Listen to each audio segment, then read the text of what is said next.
तो आपके लिए मैं लेकर आ चुका हूं क्या नवोदय विद्यालय का 2025 में 18 जनवरी का पेपर, सभी प्रश्नों का हल सहित, यानी कि जितने यहां पर क्वेश्चन दिए गए हैं सभी आपके प्रवेश परीक्षाओं में पूछे जा सकते हैं। यहीं से पक्का लिए जाएंगे प्रश्न, यानी कि यहीं से उठाकर आपसे प्रवेश परीक्षाओं में पूछ लिए जाएंगे इसी प्रश्न से रिलेटेड। यानी कि आपको वहां पर क्या होगा, क्वेश्चंस अलग मिलेगा मगर टाइप के यही आपको जो है क्वेश्चंस आपको मिलने वाले हैं।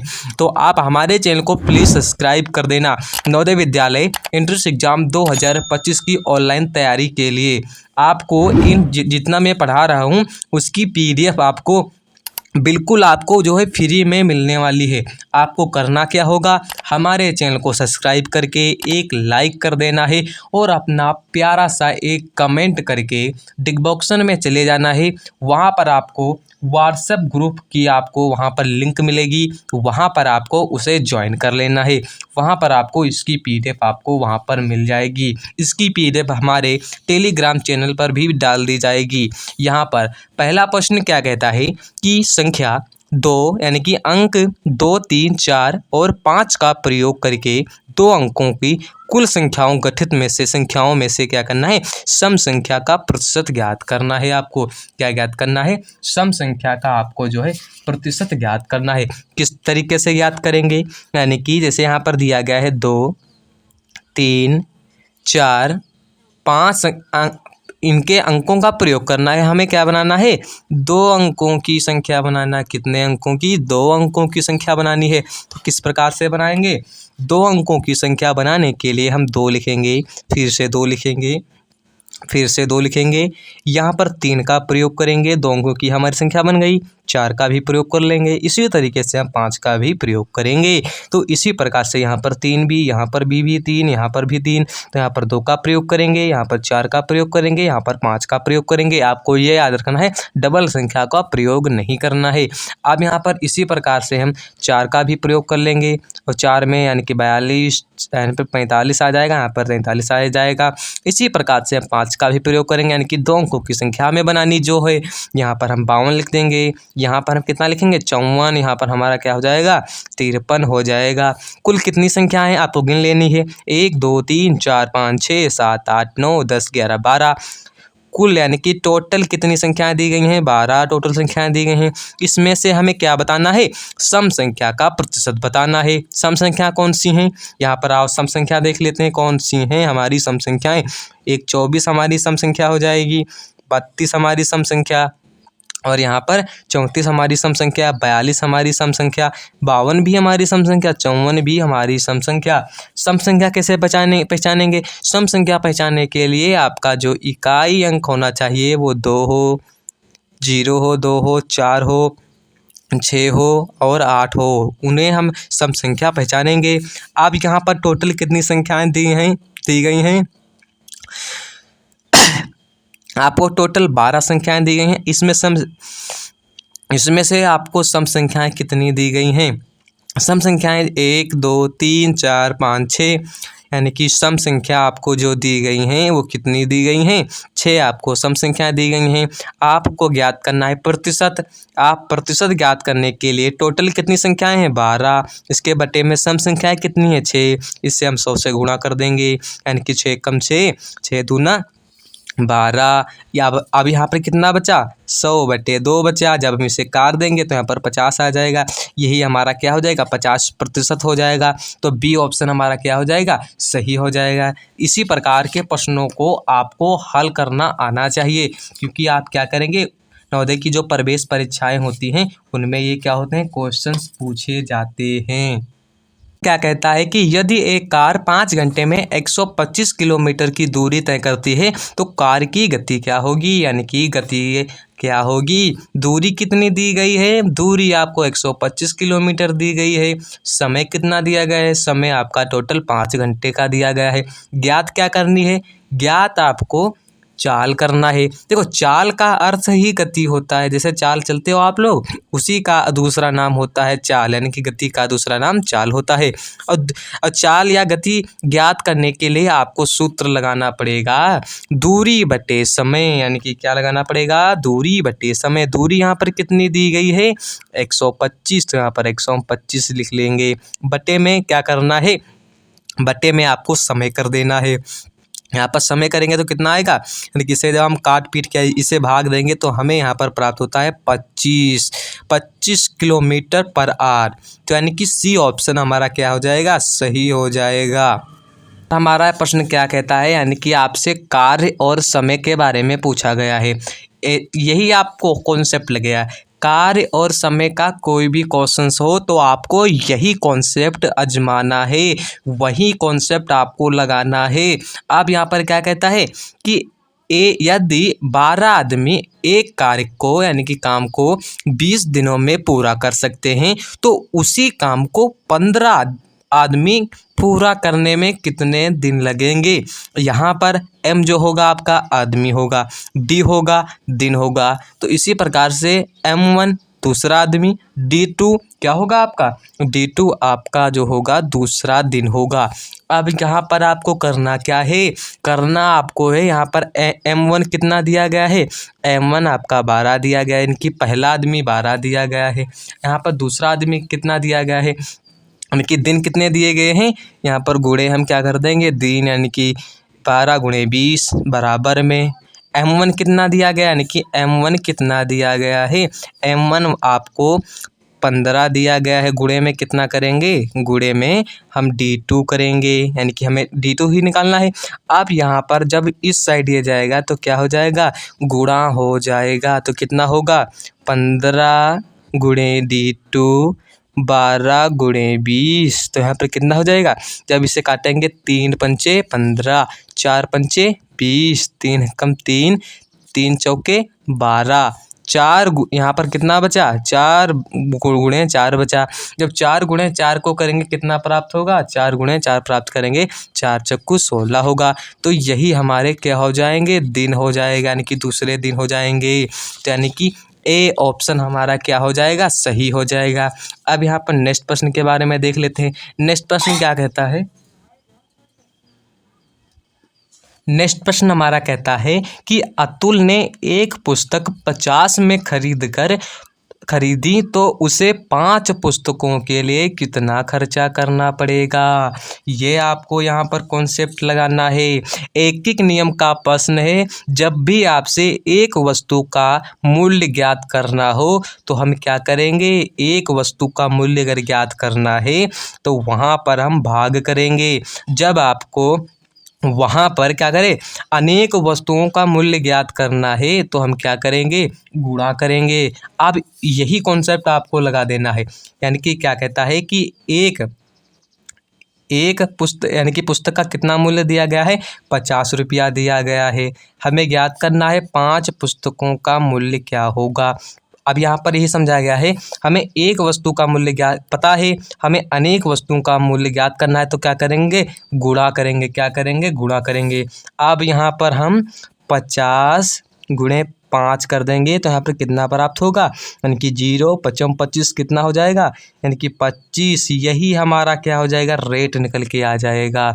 5 पुस्तकों का जो हमारा मूल्य होगा वो हमारा 250 यानी कि 250 रुपये होगा। सी ऑप्शन हमारा सही हो जाएगा। और यही कॉन्सेप्ट इस क्वेश्चन में भी लगाना है। क्या कहता है कि एक पिन का मूल्य 150 रुपया दिया गया है तो 5 यानी कि 5 पिन का मूल्य क्या होगा, एक कलम का मूल्य 150 रुपया है और 5 कलम का मूल्य ज्ञात करना है। इसमें क्या कहता है, अनेक वस्तुओं का मूल्य ज्ञात करने के लिए हमें गुणा करना होगा। तो यहाँ पे क्या करेंगे, 150 गुणे 5 करेंगे तो हमें कितना प्राप्त होगा, 0 5 25 हासिल आया 2 और यहाँ पर कितना आ जाएगा 7, यहाँ पर कितना आ जाएगा, यहाँ पर 750 रुपये निकल के आ जाएगा। तो A option is the right option क्या हो जाएगा, हमारा सही हो जाएगा। अब यहाँ पर नेक्स्ट प्रश्न हमारा क्या कहता है, अब जैसे मान लीजिए यहाँ पर बताया गया है कि यहाँ पर बताया गया है 1 से लेकर 20 तक की प्राकृतिक संख्याओं में अभाज्य संख्या का प्रतिशत क्या होगा, यानी कि प्राइम नंबर क्या होगा उसका प्रतिशत। 1 से यहाँ पर दी गई हैं 20 तक की संख्या है, इसमें हमें अभाज्य संख्या का प्रतिशत याद करना है। पहले समझ लो अभाज्य संख्या किसे कहते हैं। अभाज्य संख्या किसे कहते हैं? अभाज्य संख्या देखो उसे कहते हैं जिसे जो संख्याएं किसी से ना कटें, यानी कि किसी से ना कटें, केवल एक से और स्वयं से ना कटें, यानी कि स्वयं से कटें, उन्हें हम बोलते हैं अभाज्य संख्याएं। इसमें अभाज्य संख्या कौन सी होंगी? हमारी 2 अभाज्य संख्या हो जाएगी, 3 हमारी अभाज्य संख्या हो जाएगी, 5 हमारी अभाज्य संख्या हो जाएगी, 7 हमारी अभाज्य संख्या हो जाएगी। इसमें हमारा 11 भी अभाज्य संख्या हो, किसी के पहाड़े में आता ही नहीं ना, उसे को बोलते हैं अभाज्य संख्या। 13 भी अभाज्य संख्या हो जाएगा, और यहाँ पर 17 18 यहाँ पर 17 भी हमारा क्या हो जाएगा? अभाज्य संख्या हो जाएगी, और 19 हमारी अभाज्य संख्या हो जाएगी। यहाँ पर कितनी अभाज्य संख्याएं दी गई हैं? 1 2 3 4 5 6 7 8, यानी कि टोटल अभाज्य संख्याएं कितनी दी गई हैं? अभाज्य संख्याएं हमें कितनी दी गई हैं? अभाज्य संख्याएं हमें 8 अभाज्य संख्याएं दी गई हैं। टोटल कितनी हैं? यानी कि टोटल जो अभाज्य संख्याएं हैं वो 20 हैं। प्रतिशत ज्ञात करना है, यानी कि टोटल 20 संख्याएं हैं, उनमें से 8 हैं अभाज्य संख्याएं, गुणे 100 कर देंगे। अब यहाँ पर इसे काट लेंगे, 1 0 से 1 0, 2 कम 2 और 4 दूना 8 हो जाएगा, और 4 गुणे 10 करेंगे तो यहाँ पर कितना आ जाएगा? 40 आ जाएगा। तो यही हमारा क्या हो जाएगा? प्रतिशत हो जाएगा। तो यहाँ पर कौन सा ऑप्शन हमारा हो जाएगा? C option is the right option हमारा क्या हो जाएगा? सही हो जाएगा। आइए नेक्स्ट प्रश्न के बारे में देख लेते हैं।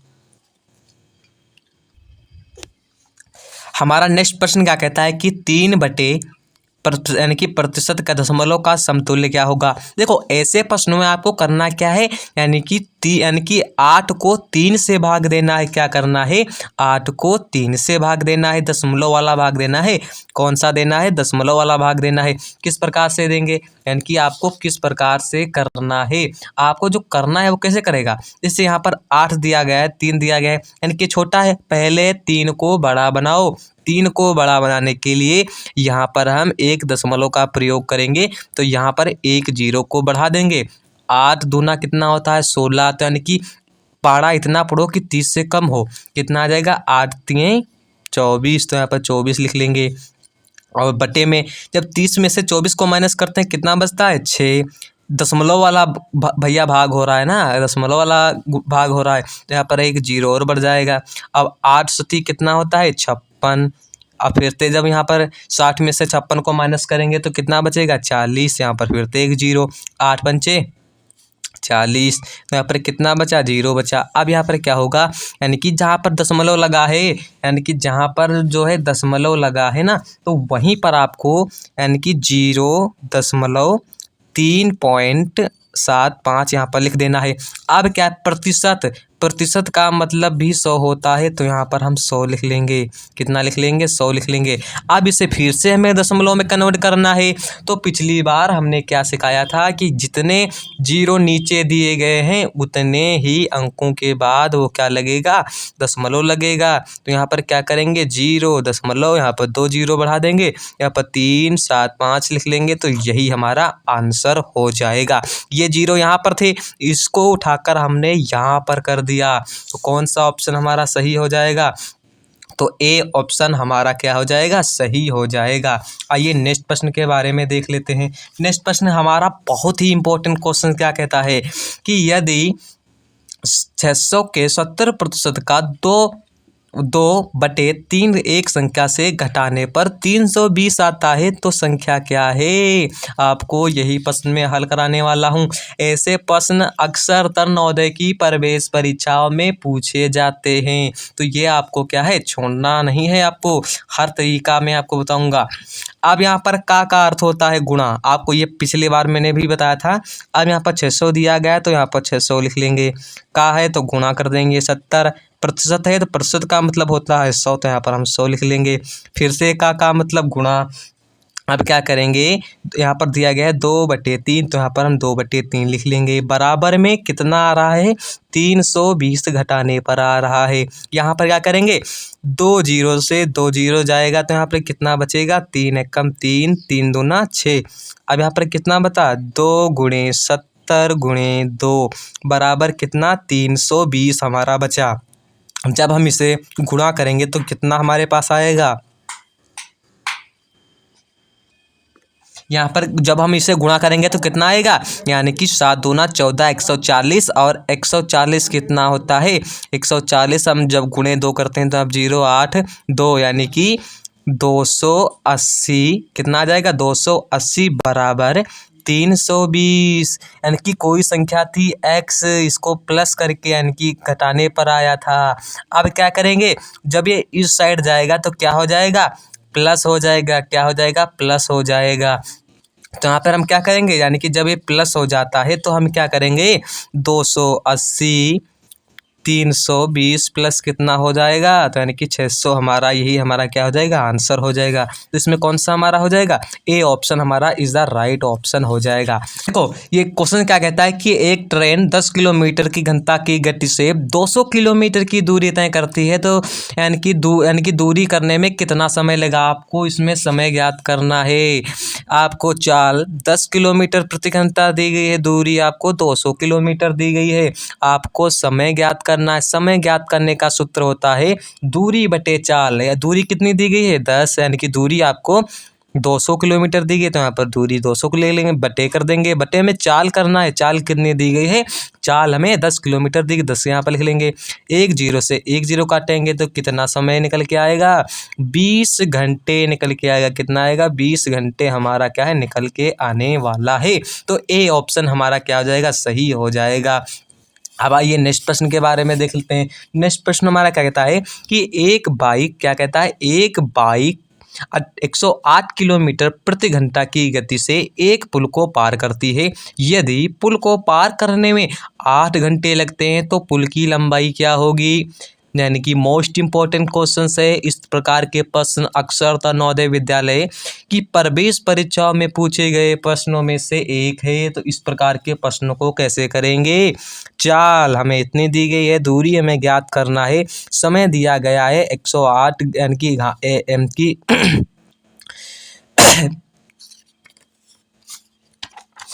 यानी कि इसमें आपको करना क्या है, आपको इसमें क्या करना है, यानी कि पुल की लंबाई ज्ञात करनी है। और आपको लंबाई ज्ञात करने का सूत्र क्या होता है, लंबाई ज्ञात करने का सूत्र होता है समय, क्या होगा, समय गुणे दूरी। क्या हो जाएगा इसमें आपका, समय गुणे दूरी। समय कितना दिया गया है, समय आपका यानी कि 100 यानी कि यहाँ पर 108 गुणे 8 कर देंगे, यहाँ पर कितना आ जाएगा हमारा, यहाँ पर कितना आ जाएगा 864 आ जाएगा। तो यही हमारा क्या हो जाएगा, पुल की लंबाई हो जाएगी। तो ए ऑप्शन हमारा क्या हो जाएगा, सही ऑप्शन हो जाएगा।